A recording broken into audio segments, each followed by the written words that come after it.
Olá, bem-vindos a mais um vídeo de português, desta vez com Cesário Verde. Dá-se o 11º, fala-se o 12º e vai a exame. Portanto, vamos ver quem é Cesário Verde. Cesário Verde é um poeta realista e que se preocupa com o mundo concreto à sua volta, foca-se naquilo que é real e, neste caso, ele tem uma perspectiva crítica à sociedade. Ou seja, ele vai conseguir ver no real coisas que são más, coisas que são criticáveis, coisas que ele não gosta.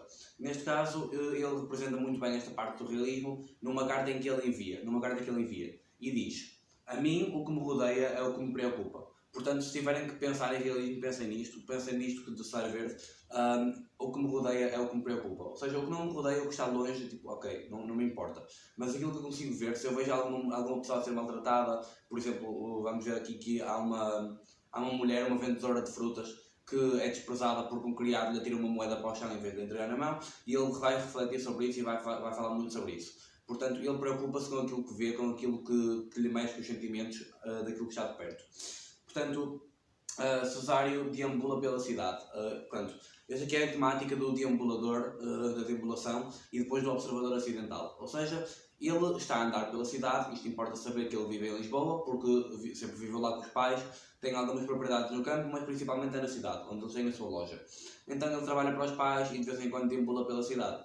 Ora, na cidade, ele reconhece um espaço que é opressivo. Porquê? Porque é cinzento, porque as pessoas não se cumprimentam, porque existem maus tratos, porque existe existe uma grande quantidade de marginalizados, marginais, e portanto existe uma diferença entre as classes que se nota. E existe também este ambiente de há poluição, as casas estão todas umas em cima das outras e está tudo concentrado, ele sente-se tipo preso lá dentro. Portanto, a cidade é um espaço mau para ele. E vamos ver que existe uma dualidade com o campo. Como eu disse, ele tem propriedades no campo, propriedades da família no campo, então ele sabe como é que o campo é. Sabe que o campo é livre, sabe que no campo os animais estão livres, os animais fazem música, os pássaros estão ali a piar e a voar, as flores são bonitas e tal. É um espaço livre, estamos todos a céu aberto, há verde, há azul. Portanto, o campo é muito mais bonito que a cidade, é um espaço de revitalização, ou seja, se ele precisar de se revitalizar, ele vai ao campo. E ele gosta muito mais do campo em oposição à cidade. Porém, não é onde ele vive.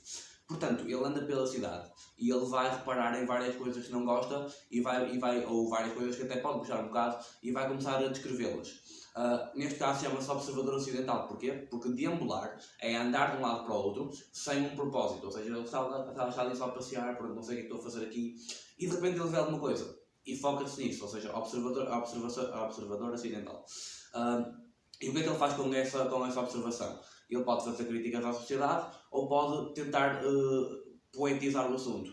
Por exemplo, vamos ver que outra temática é a transfiguração poética do real, que é onde ele vê algo no mundo concreto, no mundo real, e começa a trazê-lo para a sua imaginação. A imaginação é uma parte muito importante do Cesário Verde, até porque Cesário Verde e Bernardo Soares acabam por ser um bocado comparados, porque ambos deambulam e ambos fazem esta transfiguração, mas não tem muito a ver. Importa só saber que aqui, enquanto que Bernardo Soares, por exemplo, pega no que ele vê e transforma para o mundo do sonho, Cesário Verde leva para a imaginação e volta a reimaginar na vida real. Por exemplo, ele vê uma vendedora de frutas e começa a pensar: as bananas, os morangos, a melancia, se calhar ela está grávida, e começa a transformar as frutas no corpo dela, ou seja, é no mundo exterior.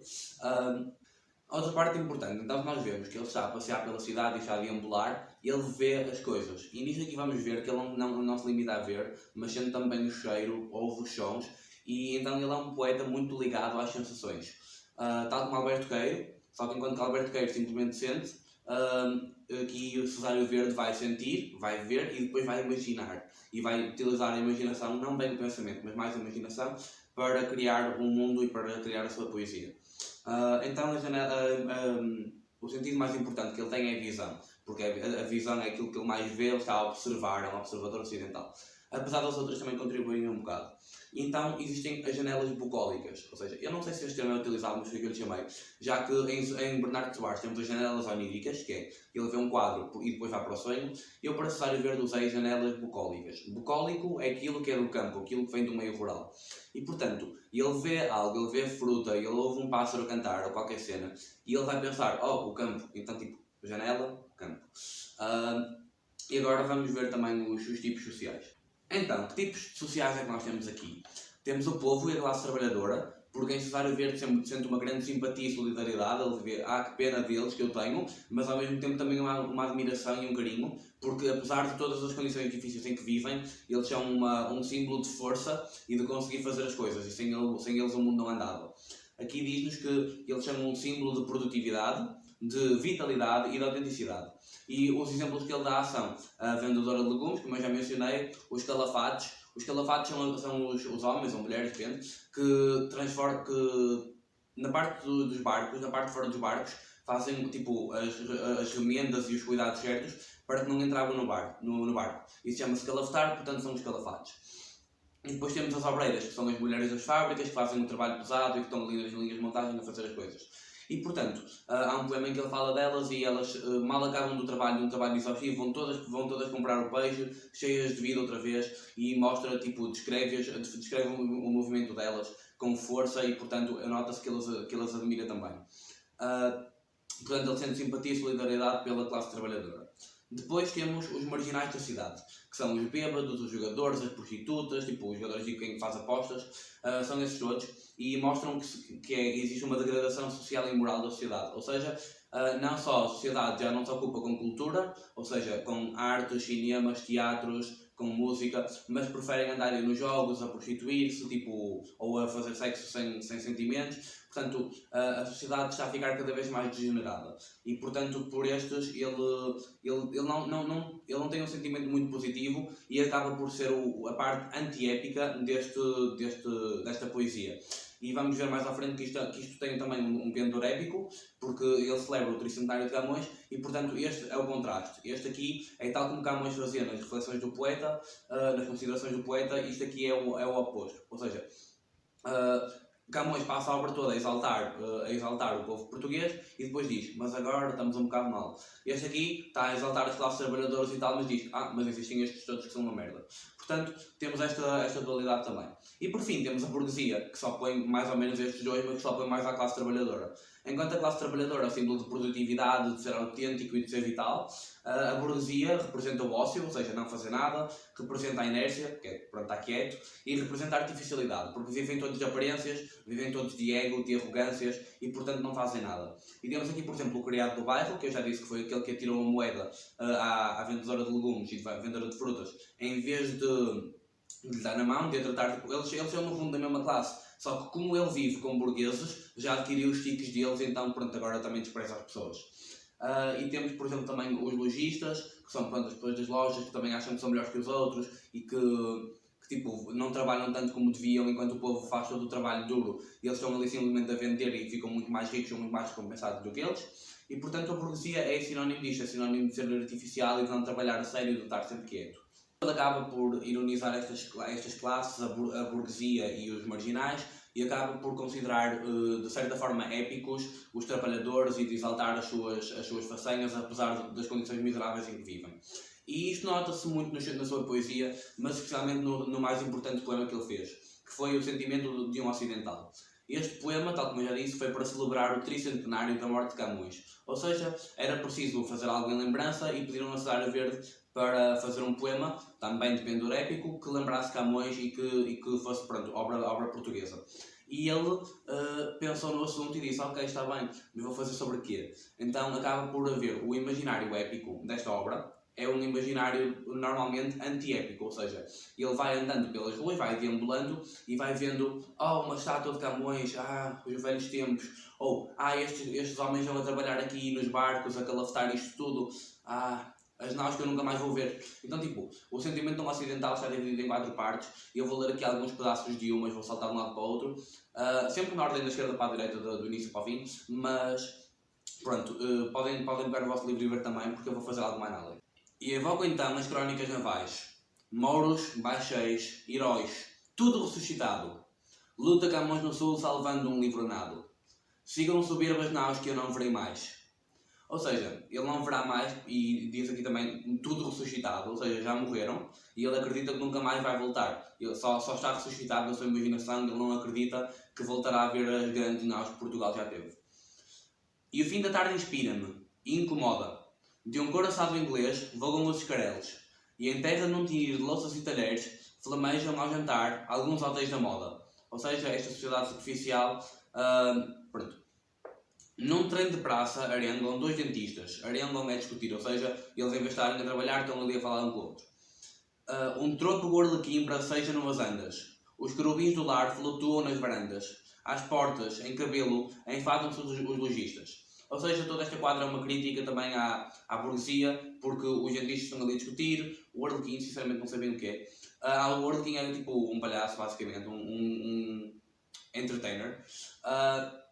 Depois temos os querubins do lar, que são as donas de casa, que andam ali nas varandas, tipo, sem trabalhar sequer, porque o marido deve ser um burguês rico qualquer, que depois vai levar dinheiro para casa. Então elas estão ali nas varandas a conversar, a limpar o pó. Às portas, em cabelo, enfadam-se os lojistas. Ou seja, os lojistas também, uma das personagens antiépicas, porque em vez de trabalharem, estão só ali, tipo, acabam por receber dinheiro na mesma, porque os clientes vão lá e pagam, mas a maior parte do tempo não é trabalho forçado, eles só têm tipo, ok, toma, recebe o dinheiro, enquanto que os outros estão a trabalhar em fábricas e nos estaleiros, etc. Vazam-se os arsenais das oficinas, reluz viscoso o rio, apressam-se as obreiras, e num cardume negro, Hercule e as galhofeiras, correndo com firmeza, assombam as varinas. Vem sacudindo as ancas opulentas, seus troncos varonis recordam as pilastras, e algumas, à cabeça, embalam-nas nas canastras. Os filhos que depois naufragam nas tormentas. Ou seja, isto aqui também acaba por fazer um bocado de ligação ao Velho do Restelo e à Despedidas em Belém, porque ele está a falar do primeiro como estas mulheres são fortes e como estas mulheres são todo um pilar da classe e da sociedade. E depois falam também de que estas mulheres têm filhos que vão só tipo, servir para morrer, servir como bala para canhão. Ou seja, os filhos que depois naufragam nas tormentas.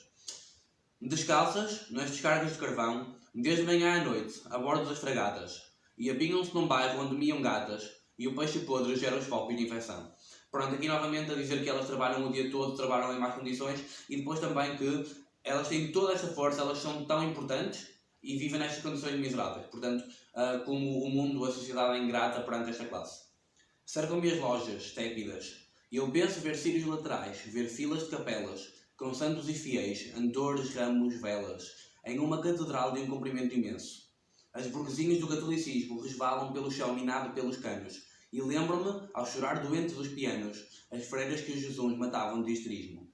Portanto, aqui uma referência àquilo que era no passado e a que é agora, ou seja, antes havia a religião e o espírito e a cultura, e agora há o capitalismo, há tipo as lojinhas, a burguesia, há estas coisas todas sem significado, mas que as pessoas, por serem artificiais, vão lá e frequentam. E depois, passando aqui um bocado à frente, temos também sobre a artificialidade. Isto é uma grande prova e que podem usar para sustentar qualquer claim que façam sobre a artificialidade nas respostas. É que grande cobra a lúbrica pessoa, lúbrica é tipo sensual, lúbrica pessoa, que espartilhada escolhe uns chailos com debuxo. Sua excelência atrai, magnética e entre luxo, que ao longo dos balcões de um balanceamento se amontoa. Portanto, usa o espartilho de bucho, que é de bucho. É tipo estampas com desenhos, etc. Portanto, ela é uma pessoa toda artificial que está a tentar mudar quem é, tentar dar uma aparência daquilo que não é. Portanto, uma grande crítica a esta sociedade que, em vez de estar a preocupar com, lá está, a cultura que havia e a cultura que pode haver, está-se a preocupar com ser bonita, com aparências, com opiniões. Mais. Desdobram-se tecidos estrangeiros, plantas ornamentais secam nos mostradores, flocos de pós de arroz pairam sufocadores e em nuvens de cetins requebram-se os caixeiros. Ou seja, pronto, tecidos estrangeiros nem sequer dá valor ao que é nacional, a cultura já não importa e o que importa são as aparências. Depois a lixo. Dó na miséria, compaixão de mim. E nas esquinas, calvo e terno sem repouso, pede-me esmola um homenzinho idoso, meu velho professor das aulas de latim. Ou seja, isto aqui é uma parte importante também. Este professor, que antigamente foi professor de latim dele, professor, que deve ser uma profissão importante, que a educação deve ser tipo a base da sociedade, etc. Este professor agora está sem emprego, está sem abrigo, está a pedir na rua. Portanto, a degradação a que chegamos em que esta parte da classe trabalhadora que realmente fazia a diferença e que podia levar o mundo em frente, que podia levar Portugal em frente, está a ser completamente desvalorizada ao ponto em que este homem tem que vir pedir na rua. E pronto, para terminar, gostava então de explicar, mais uma vez, a diferença, mas a relação entre o imaginário épico de Cesário Verde, no sentimento ocidental, e o imaginário épico de Lusíadas. Porque é que se diz que este é um imaginário antiépico comparado às Lusíadas? Então temos aqui, por exemplo, No Sentimento de um Ocidental é um observador deambulante que fala de partes e está dividido em partes e de fragmentos daquilo que ele vê, enquanto nos Lusíadas é uma narrativa completa. Ou seja, nós agora já não somos coesos, já somos só tipo um conjunto de coisas, enquanto que antes éramos uma ordem, éramos guiados, fazia tudo sentido. Atualmente temos uma cidade moderna, soturna, tipo soturna é tipo de noite, triste ou doente. Portanto, antigamente éramos um país próspero em expansão. Portanto, estão a ver a diferença completamente diferente. Termos uma Lisboa triste, artificial, e termos uma Lisboa de onde saíam naves para dominar o mundo todo. Temos um herói coletivo, que é o povo trabalhador, enquanto que antigamente o herói coletivo, nos Lusíadas, eram os feitos grandiosos do povo português. Era o povo português. As figuras épicas, temos os calafates, as varinas são as que vendem o peixe. Temos as figuras épicas, que são o rei, os navegadores e as figuras ilustres, ou seja, antigamente haviam pessoas assim de classe, mas que tinham realmente importância, e agora as pessoas de classe já não valem nada e quem realmente importa são a classe baixa, a classe trabalhadora, porque sem eles o mundo não andava. Sem esta classe baixa, os outros, tipo ignorantes e artificiais, não conseguiam sustentar-se sequer. Temos também os bodes inativos aqui no Sentimento de um Ocidental, que ele vê quando passa pelos portos, e antigamente tínhamos as soberbas naus. E agora temos decadência, temos imobilismo, marés de fel. Marés de fel é tipo, o fel é parte morta de um animal, portanto é um bocado tipo nojento, é decadente, é fraco. Temos imobilismo, decadência, marés de fel, enquanto que antes tínhamos a atividade, tipo nós fazíamos as coisas, nós tínhamos iniciativa, grandiosidade e marés de glória. E depois acabamos aqui, temos uma quimera azul, ou seja, uma quimera é uma confusão, uma mistura. E azul, nota-se que é uma cor triste, uma cor noturna, uma cor de estamos a adormecer. Antigamente, pronto, o que é que aconteceu no fim dos Lusíadas? Nós chegamos à Índia e ficamos todos felizes. Portanto, é esta a diferença. Então, é por isso que se diz que o imaginário é principalmente antiépico. Portanto, de Cesário Verde, eu acho que é tudo, acho que é suficiente. Obviamente devem ler também os outros poemas porque acabam por complementar aquilo que eu disse nos primeiros minutos do vídeo, mas o mais importante de facto é o Sentimento Ocidental e, portanto, aquelas ligações que eu também fiz com o Bernardo Soares, se precisarem voltem atrás e tomem notas, também podem ser importantes, porque pelo que um colega me disse, já saiu numa versão passada do exame de português, em que podiam para fazermos uma comparação entre Bernardo Soares e entre Cesário Verde. Portanto, na dúvida, estude-se, né? Portanto, eu espero que tenham gostado do vídeo e adeus.